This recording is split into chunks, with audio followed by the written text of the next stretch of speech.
Thank you for joining us, brother. No, I appreciate you having me, man. Excited to be here. Indeed. Let's say District 11, Absolutely. Candidate for District Atlanta City Council. Yeah, the SWATs. Let's talk about it. Why did you decide to run? Yeah, man, I've always wanted to get into politics, man. I'm 35 years old. It was always going to be my pivot move when I turned 40. But with my current council member going for city council president, it would just feel like divine timing to go ahead and jump on in now. Yeah, I got you. So let's get right into it. 3 words I seen on your site was strong, united, forward. Why those 3 words? Yeah, strong, absolutely, because it's the SWAT. Southwest Atlanta, too strong. So that's just, being familiar with the area, understanding the identity of the part of town that we're from. Yeah. United, I just think Atlanta is stronger together. So although I'm running for Atlanta City Council District 11, you'll see my signs, you'll see literature on all parts of town. I get support from all sides of the city because I think we're stronger together. Yeah. And then forward, just because you got to have vision. Yeah. You got to have somewhere where you see Atlanta going while also preserving the culture of Atlanta. So forward is just, we got to grow. We got to reach new heights. But like I said, I want to preserve the culture, what makes us us. Indeed. Now, you're a father like I am. Yes, sir. 3 children? 3 children. 3 children. Okay, I got 4 and a grandbaby. Old head. And I know our children can't stay off them cell phones. Oh man, tell me about it. But you talking about banning them cell phone or keeping that ban in place? Yeah, it just passed. They just passed from the state house. Yeah. But you are pro banning cell phones in schools. Yeah. What does that look like? Yeah, I've actually started substituting last year before I even knew I was going to run. So I've seen the impact outside of my own children. Okay. Like you said, they can't detach from those cell phones. But just seeing the impact of why literacy rates are so low and proficiency rates are so low in the school, I'm seeing a direct correlation between the technology and the cell phones. Although there's a benefit, but it's just about keeping them focused. I think even more handwriting needs to be back in schools because oftentimes these technology items can, like, when you type in a word, they correct it for you right then and there. So oftentimes you may not even know how to spell because you're so used to getting assistance. Yeah. So for me, I'm just seeing a correlation to how our children could do better in school if they didn't have that distraction. Yeah. Now, how do you marry that with something like this AI rollout, right? That's in everything, in the phones and the computers, and keep our kids advanced in what the latest is. A lot of it coming off the phone. Is it a way that you could marry the two, some sort? Like, do you think our children need to also be using the phones more in certain areas of life? Because so much I do on my phone, and I'm like, we're never losing these phones, guys. Like, how do you marry the two? Listen, if you having kids, we see they don't need any help with being proficient on the cell phone. Yeah. They can be on YouTube at 2 before they can even speak and get to a video that they know, like, they can find themselves. Yeah. So they're going to be okay with cell phones and technology in general. But I think schools having maybe school administered technology to where they're not texting, they're not on social media, but we're adding and giving them the tools and equipping them with the resource they need to be proficient in AI and technology. Right. So I'm not anti-technology. I'm anti-distraction. Yeah, I got you. Good. That's a good strong. Thank you for that. Yeah. Thank you for that. That's a strong one. Okay, let's move it along just a little bit. In your district, there is what we consider food deserts. Yeah. Or it is a food desert. Yes. How do we get there, for one, where I can't, even when we were talking, I was like, how is it no supermarkets to sustain the people, for one? And then what do we look like? What does it look like correcting that? Yeah, so it's specific parts. So like Camp Creek is okay, parts of Cascade are okay, but really we're in Greenbrier area, we have the Kroger there as well. It's really that part of Camilton Road, really the length of Camilton Road. There's no real grocery stores. There's small Dollar Generals everywhere, Dollar Trees, those dollar stores, but there's no sustainable grocery store on Camilton Road. Yeah. So when if you talk to current council member Overstreet, she says she's flown to Vegas and talked to different people about bringing Publix, Trader Joe's, etc., about bringing it there. And I guess the numbers don't, the foot traffic, the median income, all that comes into play. While there isn't one, but for me, you just can't accept no for an answer. And there should be something to bring it there because it doesn't make sense that people have to travel so far to get sustainable food. So for me, it's really solving that issue of it's got to be one. If we're the city we claim to be and we care about people and putting people first, there has to be some sort of grocery store. Would it be a public-private partnership, something like they do with this, with Savvy Provisions and stuff like that, like more of those, or whatever needs to be, whatever's necessary to me. If that's what it has to be, that's what it has to be. And I think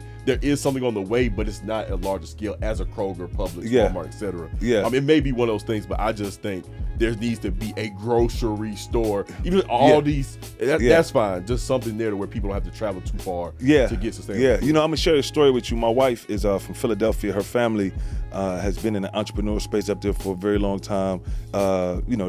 She grew up around them, but her grandfather started a grocery store in the community. Wow. And I think he might have had it for like 15, 16 years. And I mean, it was a pillar in the community. This is where, even when I go up there, her family gets so much love in Philadelphia. And I hear these stories that was way before I got there. And it's just how impactful it is when you bring people together. So when you talk about uniting, I'm like, all these entrepreneurs in Atlanta, we should get together, guys. Like, let's start talking about real issues and solving it, because I think that for one, the legacy lives, and for two, sometimes you just can't wait for corporations to come grab it and charge you $10 for some eggs. You know, like, if we got the opportunity, we need to back a lot of you guys who are advocating, like, let's put the money towards a market or even something that is sustainable, because it's been done before. You know, it's been done before. I do want to ask you, it's a big thing, especially in my neighborhood. I'm not in your district, but close to it, the sidewalk issue, the infrastructure issue, the pothole issue. It's a lot coming down from city council and the mayor's office, but how do we address that?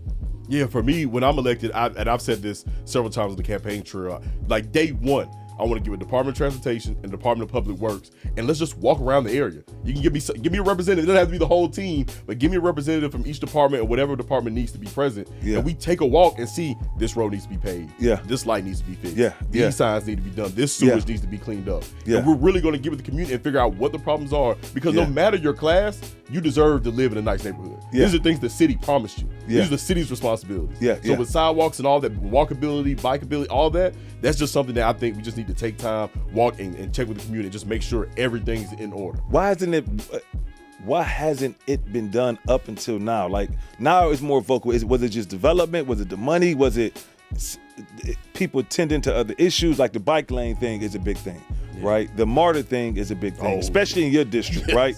Like, I don't even know what buses go through that district, but the 83 is the biggest, the busiest bus line in the city of Atlanta. The 83 bus that goes down Camilton Road from Greenbrier to Camilton, and I think it stops at Oakland City, if I'm not mistaken. I used to ride that bus, from Greenbrier Mall, or the apartment I used to stay at, to Midtown to work at the Ardmore Hotel, so I know firsthand. Yeah, so is it more on the constituents to go advocate at these town halls and things like that, or is it like, how do we get it done? Like, how do we make sure when you get in office, you do what you say you're going to do? How do we hold y'all accountable? Yeah, first of all, I'm always going to support people, the voters, the constituents, the residents, to always be vocal and show up at town halls and things like that. But also, it comes to electing your public officials as well, because MARTA's not ran, although they work in partnership with the city, it's not a city department. So it does take the city, although they share money and stuff like that, but it does take elected officials to go and fight for it, from the mayor to city council, etc. Yeah, I got you. Thanks for tapping in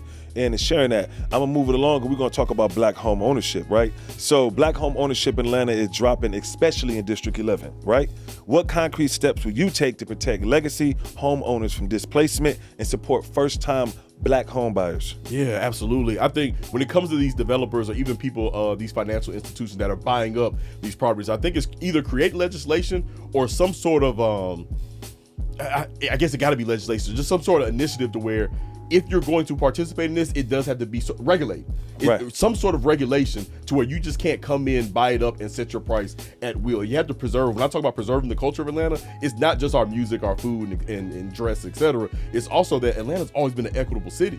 So we have to preserve that. Jermaine Dupri said people don't visit, they move out here. Yeah. And if that was the case, because we always understood affordability was a major thing, so we can't get away from that. So for me, creating legislation and regulation around the process of people buying up all these properties, or like the developers building and setting these prices. Or could it be more public-private partnerships where the city of Atlanta buys homes set aside, things like that? That's the initiatives, regulation, legislation, all the different terms I'm using, but that's something around that. Okay, I got you. But I do acknowledge a lot of affordable housing projects throughout the city. I have to say that. When I'm driving through, I'm like, I see it. Yeah, but even the affordable housing is a tricky statement. I even posted on my social media, and a lot of people in the comments, I was repeating what the Atlanta Journal-Constitution said as far as a new development that may be happening in the Greenbrier area.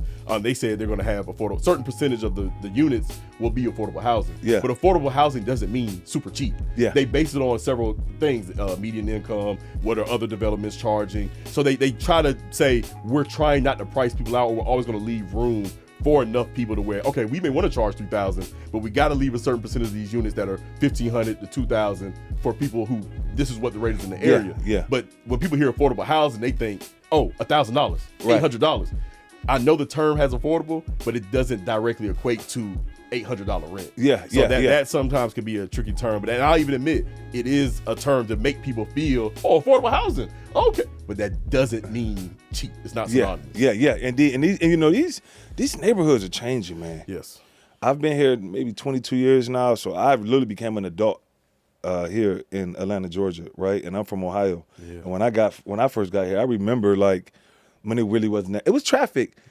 It wasn't this traffic, right? And it was neighborhoods that we would still hang in. Like I remember us hanging out like in the West End. I remember us hanging out in over on Howell Mill before it was West Mid. And we would just be hanging out. We would find stuff to do. I remember us going on Peter Street and all that and just like, you know, just kicking. That's where we could go, you know, especially nobody had no money, so we was doing what we had to do. But now all of these areas have changed, and a lot of the arts and culture part of what we loved is being pushed out. Right? Like it's not enough support at the higher level. Like this city is built by creatives. Creators and civil rights leaders always say it's politics and creatives here in Atlanta, right? And I think that together gives you the economic flow that we all love about it. But there's also some things we have to address. The creatives are being pushed out. The City of Ink. That was, come on. How do you take that's not even a real conversation, right? For us that grow up with Maya and all of them, Tukey and all of them, right? Like, so we talk about the creatives being pushed out. We talk about the housing prices. We talk about the relationship between law enforcement and communities of color or black communities. Let's just say that. Yeah. Right. So this is a two-part question. How do we preserve the culture that we love so much in these areas? Because progress must come. We know it, right? Like capital comes with changes, and I understand that. But how do we preserve the culture? And then two, how do we create communication and flow between law enforcement and people of color in these communities? Yeah. To your first question, I come from the creative community. Like City of Ink was a sanctuary for me. I was in college at the time. And I used to hang around Peter Street. Most of my tattoos are from a tattoo artist in City of Ink. So that, like, when I would get out of class, I would just go hang out there on Peter Street, hanging in the tattoo shop. That's actually how I found my first artist I ever worked with. Because I come from music management. So places like that just take an investment, and not just monetarily, just an investment where it comes to upliftment. Like when we talk about things that are going on in the city, we just need to focus and say, hey, stop by Castleberry Hill and check out City of Ink. They throw art shows every month. This is part of the fabric of Atlanta. So I think it just takes an investment monetarily and just physically and support to where like they just feel supported, and that's part of our I'm not thinking of GDP, but the export. Like Atlanta, like we're known for the music, but our art scene is vibrant as well. Even where we're sitting today, there's an art scene in this place. That's it. You can't even overlook it. Like absolutely, it's impossible. You can't put this many black people together in a city and not get the renaissance that you talked about up in Harlem and Chicago. It's impossible. Like there's no other city you could put your finger on. And I'm hearing a lot of talk about it, and I'm like, y'all bugging. And then luckily for Atlanta, that Fulton County and Atlanta share the arts budget. So Fulton County has a budget for the arts. And I think they just passed like is it 1.5 million? They just passed it. Just passed it. So they share that responsibility. So and the state. So the arts community gets support from the city, the county, and the state. And Fulton County, that budget could be a little bit bigger. Let me talk to you. 1.5 is great, and I appreciate the effort, but you know, we could be pulling down. I'm thinking more like 3 for the people. But we'll talk about that later. Shout out everybody at the Fulton County Board that's working to advocate for the people. And the second part of the question. Absolutely. The relationship between residents and constituents or the people of Atlanta and law enforcement. I just think that the communication needs to be better. I'm a firm believer that you are less likely to harm someone you know. And I feel like the relationship between law enforcement and people, like, we need to know each other. I know the APD is struggling, especially in Zone 4 where we're located. They're struggling with the amount of police officers they have. They're shorthanded, but they're trying to mitigate that by having overlapping shifts. I met with my major, and he was just talking about we're trying to mitigate that. I know, and older people want more police on the beat, so you know their cars are getting broken into, homes are getting broken into. But I think people from all ages, from kids to seniors. We just need to have a relationship with the officers, and I think that they'll be more kind and more welcoming and more reliable to people. Okay, Miss Jenkins, I just went to church with you last week, or I just met your nephew the other day. Yeah. If you see your nephew acting up, you maybe just say, hey, Jamal, like, come on, talk to me, rather than arrest him. Yeah. When you know that's Miss Jenkins' son, you're less likely to automatically arrest or whatever, the cops do. So to me, it's just building communication and more realms of communication to where we know each other, we're familiar. Because I'm a firm believer, if you're serving the public, you need to know the people you're serving. And that goes for law enforcement. Yeah, indeed. And I think also I'd like to add to your point is that like crime has been brought down a lot. A lot of violent crime has been brought down by some of the initiatives, by I don't know if it's the police city or just how they're a cop city, how they're communicating differently. I have a lot of friends that work in law enforcement at all levels, right? And I always tell them, I said, people come to Atlanta every weekend. I mean, every weekend. These kids I see out here in the West, I done seen these folks for years. I said, these most times are not the kids that y'all pursuing crimes from folks that ain't even in the city doing it. Right? I said, these kids been out here doing the same thing. They know the same lady, they go to the same grocery store, the same barbers. I said, but this flow of out-of-towners that you cannot say it's not real. They commit crimes, they breaking cars, they have whole rings doing all kind of shit, excuse my language. And then the kids in the neighborhood get blamed, and now you're putting the lens on them, but really it's not, it's the flow that's coming. You see what I'm saying? So I feel like the conversation definitely needs to happen, because I don't believe in, for one, just because they hanging on the corner, they criminals. I agree. They are not. They are not. The kids smoking some bud ain't no criminal. They just this why we've always hung on blocks and corners and parks. But I also believe that law enforcement deserve respect, because if they sign up to be heroes in their community, and again, I haven't really ever had that interaction with law enforcement on my end here. I got in trouble like everybody else and a little slap on the wrist. But as far as the communication, for the most part, it's always I don't know, it's a different thing here in the A, how they handle things. But I also, again, advocate that I believe we have to put a lens on this flow of out-of-towners coming in, and then the kids who live here taking the blame for it. Yeah, that don't sit right with me, I agree with But I just had to say that, and I'm gonna move it forward. And we're gonna talk about two things that we have to hit on. What does the city council do? What are they responsible for? And what should people hold you accountable for? Yeah, so city council, one, they control the budget for the city. So every department of the city, even the mayor's office, has to come present their budget for the year. Do they need more money? Can they operate with less money? And what the resources they need. So city council sits and determines, okay, watershed, you operate on what? And I'm making up the numbers here. You need $2 million to operate for how many employees? Okay, and we can say, we can take off 200,000. We make those kind of decisions. So we approve the budget. So, this past session, they passed the highest budget Atlanta's ever seen in $3 billion. So we're gonna see from 2025 to 26 what that money looks like. Right. Next, we create the legislation. So we're the Congress of the city. The mayor would be the president, and we're the House and the Senate. So we create legislation, which is called ordinances and resolutions. So we create the laws, and then the mayor signs off on it. But sometimes we pass it, and city council, that is what it is.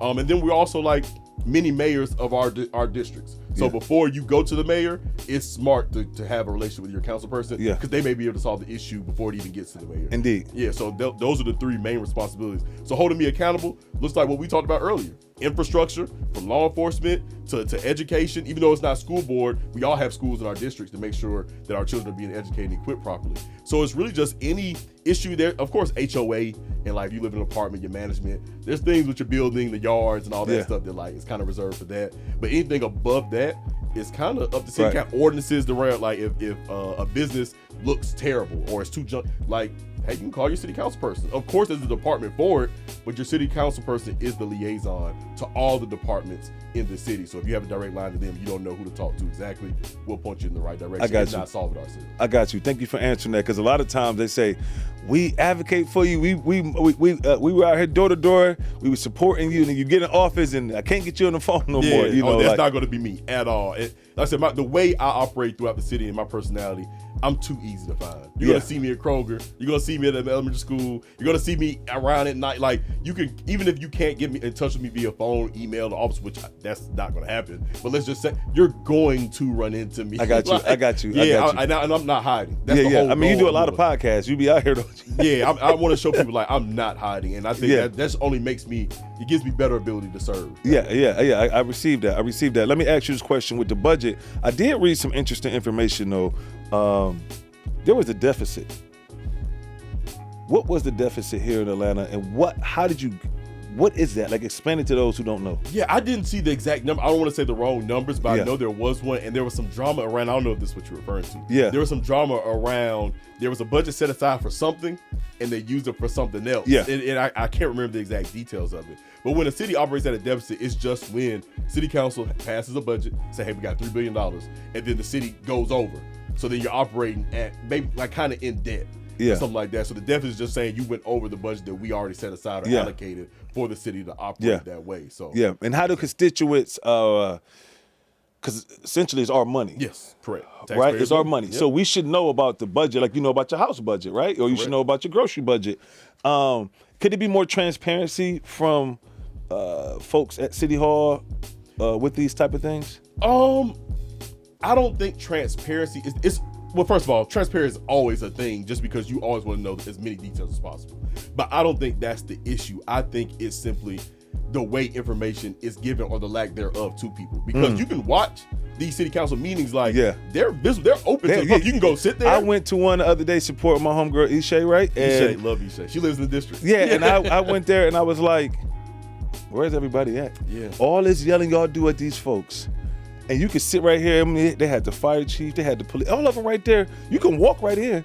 And the simple fact nobody was in, maybe me and another guy from some publication, and I was like, my people got to do better. And I watch on YouTube, and you see the numbers. 7 people. My people got to do better. So what's the budget again? Yeah, like $3 billion. $3 billion. But I'm saying, like, so it's accessible. Yeah. But I think there has to be better methods. I don't know if it's an email blast. I'm sure things on the website, but it's just got to be something where you get it in front of people to where like they can just kind of scroll and find just something where it's accessible. Yeah. Because it is a lot of work. And then these meetings are happening when people at work, at school. So when do you have time? If the meeting's at 9 a.m., 11 a.m., 1 a.m., the sessions, how can you watch and you're at work? Yeah. So I'm saying it's not transparency for me, although that you can always. And I got you. It's how to get the information to people. Yeah, I got you. And because I got a little bit of time left with you.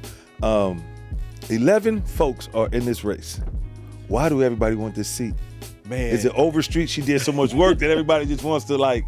What is it? In my opinion, like I said, because I have my reason for voting is not. I've always wanted to do this. So if Marcy would have, my goal is to run in 2029. If she was going to be there in 2029, I love her, but I would have ran in 2029 no matter if she was. I mean, she's been there for a while, right? Yeah, two terms she's been there. So for me, my assumption would be this seat is just a very pivotal seat. Mr. Jim Maddox has held it, I think, for 30 years or so. He's passed now, but legendary council person. Yeah, so Mr. Jim Maddox has held the seat for 30 some odd years. And then after that, it was Keisha Lance Bottoms. She went on to become mayor.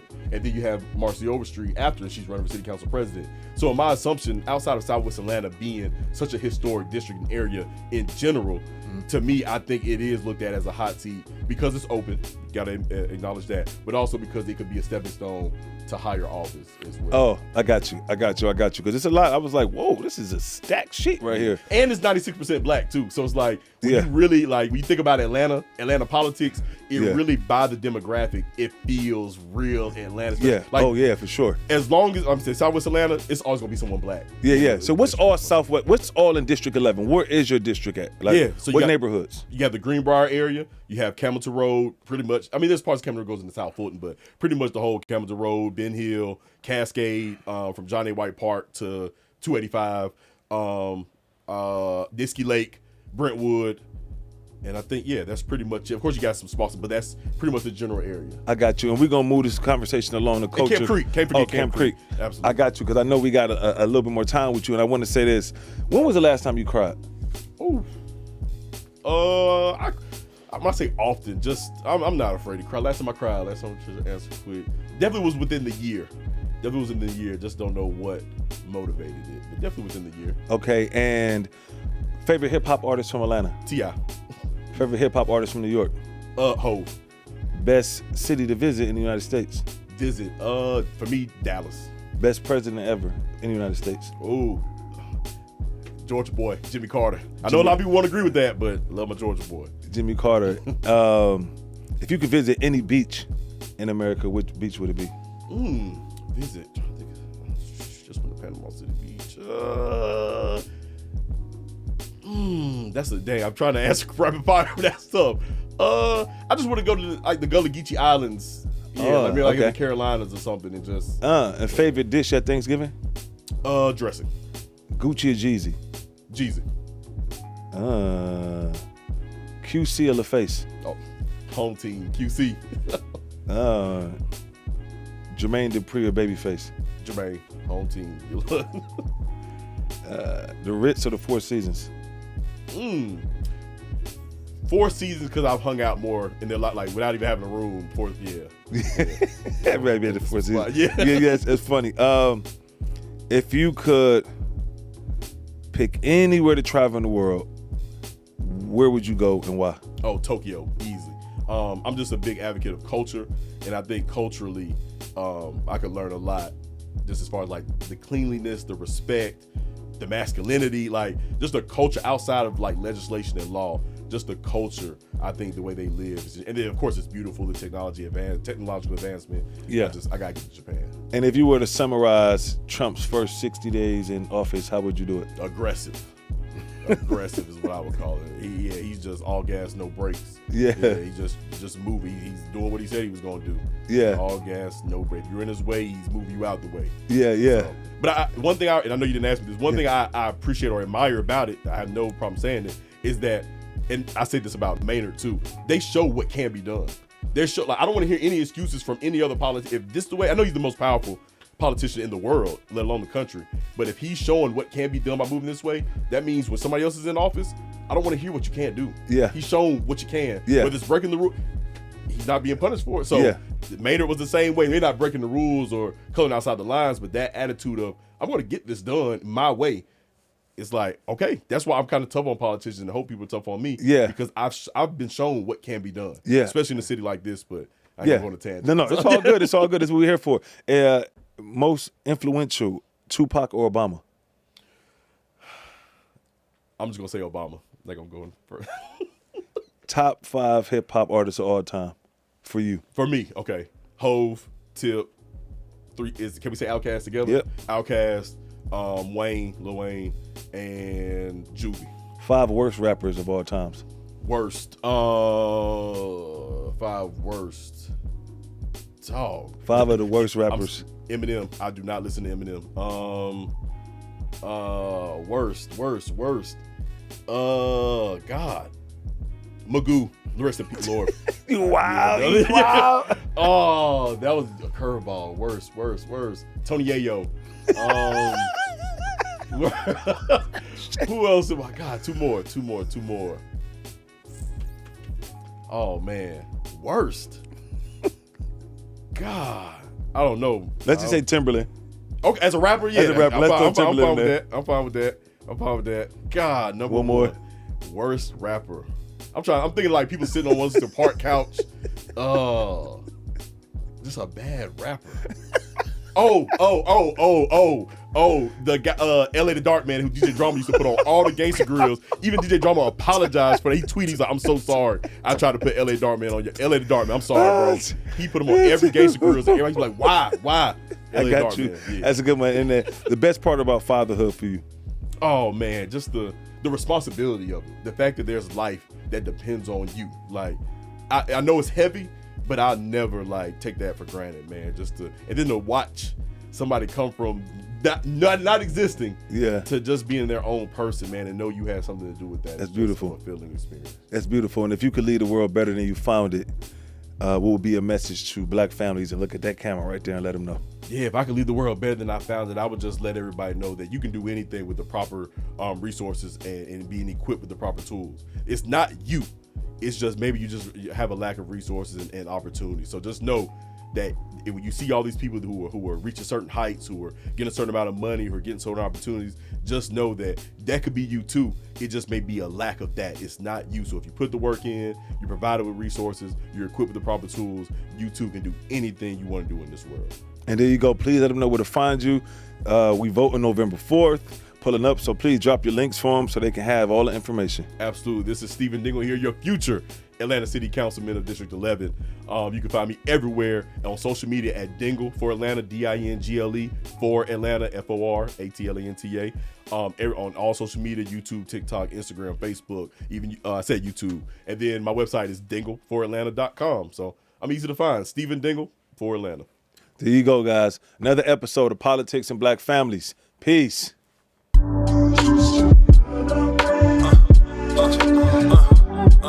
Check this, it's like this. I just wanna talk to you a little bit.